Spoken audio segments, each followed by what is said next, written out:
បងអូនចង់ថ្ងៃគាត់តែជាដែរណាអូយគាត់តែដាក់លបងព្រំតែនយើងសំនេះសំនោះប៉ុន្តែបងអូនទៅមើលបឹងទលេសាបមើលឲ្យទី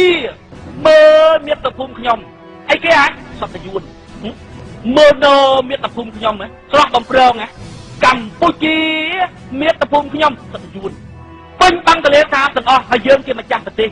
ហេរឿងហ្នឹងរឿងរដ្ឋាភិបាលអើទោះបងប្អូនចាត់ទុកថារឿងហ្នឹងរឿងរដ្ឋាភិបាលណាបងប្អូនវានៅតែប៉ុណ្ណាតែទៅកាច់គេនៅថៃហ្នឹងទៅហើយយួននៅពេញស្រុកហ្នឹងទៅបើបងប្អូនចាត់ទុកថាហេអញបោះឆ្នោតឲ្យរដ្ឋាភិបាលហើយរឿងហ្នឹងរឿងរដ្ឋាភិបាលតាបើបងប្អូនគិតអញ្ចឹងណាអាហ្នឹងកាច់គេនៅថៃនៅម៉ាឡេនៅកូរ៉េរាល់ថ្ងៃហ្នឹងទៅព្រោះសាលារៀនមន្ទីរពេទ្យផ្លូវថ្នល់រីកចម្រើនណារីកចម្រើនមែនប៉ុន្តែមនុស្សគេទៅអស់ហើយវាមានតែសាលារៀនមានតែមន្ទីរពេទ្យហ្នឹងប៉ុន្តែមនុស្សទៅកាច់គេនៅថៃអស់ជាពិសេសខេត្តបន្ទាយមានជ័យចិត្តស្រុកធៀមជាងគេព្រោះធ្វើវិជ្ជាគេទៅលីងអញ្ចឹងខ្ញុំសួរប្រជាពលរដ្ឋខ្មែរថាម៉េចអ្នកដេកងាប់ឲ្យស្រុកអ្នកទៅជាអញ្ចឹងស្រុកប្រជាធិបតេយ្យបងប្អូនជាម្ចាស់ប្រទេសណាអាយួននៅវាហូរចូលមកថ្ងៃមុនមីងមួយនៅស្រុកបារាំងគាត់ទេលពូនមកគាត់ថាលោកប្អូនជួយប្រាប់ខ្មែរផងគេប្រចាំនៅស្រុកបារាំងគាត់និយាយថាប៉ុស្តិ៍បារាំងផ្សាយជាអន្តរជាតិគាត់និយាយថាគាត់លឺគាត់ញាក់សាច់ត្មងគាត់ថាប៉ុស្តិ៍បារាំងផ្សាយថាគ្រាន់តែនៅលើបឹងទន្លេសាបទូកយួនណាដែលរស់នៅលើបឹងទន្លេសាបហ្នឹងជាង50,000ទូក50,000បងប្អូនចាំណាបើមកទូកមានគ្នាតែ5នាក់វាទៅជា2លានកន្លះបាត់ហើយគ្រាន់តែនៅលើបឹងទន្លេសាបហើយនៅតាមដងស្ទឹងដងអូទៀតសរុបទៅ20,000ទៀតមួយថ្ងៃ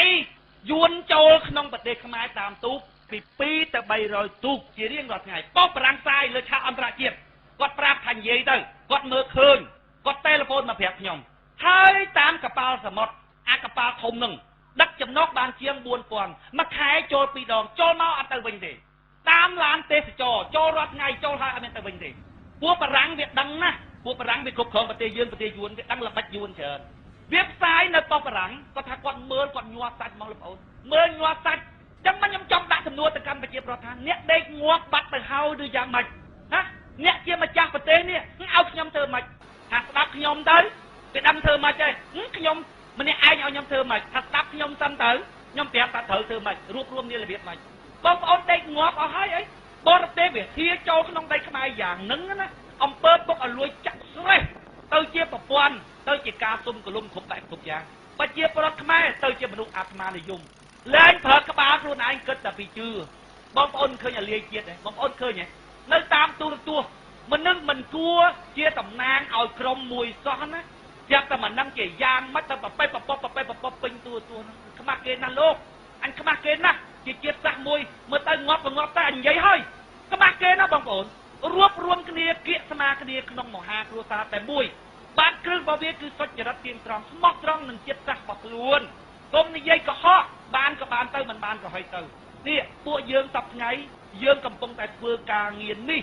ការងារដំបូងដៃបំផុតរបស់ពួកយើងគឺការផ្លាស់ប្ដូរផ្នត់គំនិតរបស់ប្រជាពលរដ្ឋផ្លាស់ប្ដូរធំជាងគេបំផុតគឺឲ្យប្រជាពលរដ្ឋខ្មែរចេះប្រើខួរក្បាលចេញពីការប្រើខួរក្បាលទៅចាំយើងនិយាយគ្នាតើយើងធ្វើអ្វីទៀតគោលដៅធំជាងគេបំផុតក្នុងដំណើររបស់យើងគឺយើងចង់រៀបចំស្រុករបស់យើងឲ្យមនុស្សទាំងអស់គ្នារស់នៅក្រោមច្បាប់ដោយវិធានការកុំឲ្យអំណាចប្រមូលផ្ដុំអញ្ចឹងមានមនុស្សខ្លះនៅក្រៅច្បាប់មិនហ៊ានធ្វើអីគាត់ទេនៅស្រុកគេមិនធ្វើចឹងទេនាយករដ្ឋមន្ត្រីក៏ដោយរដ្ឋមន្ត្រីក៏ដោយគេគិតគូរពីអំណាចដែលត្រូវឲ្យទៅគាត់ឲ្យទៅតែល្មមដកហួសពេកគាត់ធ្វើជានាយករដ្ឋមន្ត្រីមិនកើតឲ្យច្រើនពេកច្បាប់ចងគាត់អត់ជាប់គេគិតអញ្ចឹងអំណាចរបស់គាត់ត្រូវឲ្យប្រមាណថាឲ្យមិនល្មមបើមិនឲ្យទៅគាត់ទេ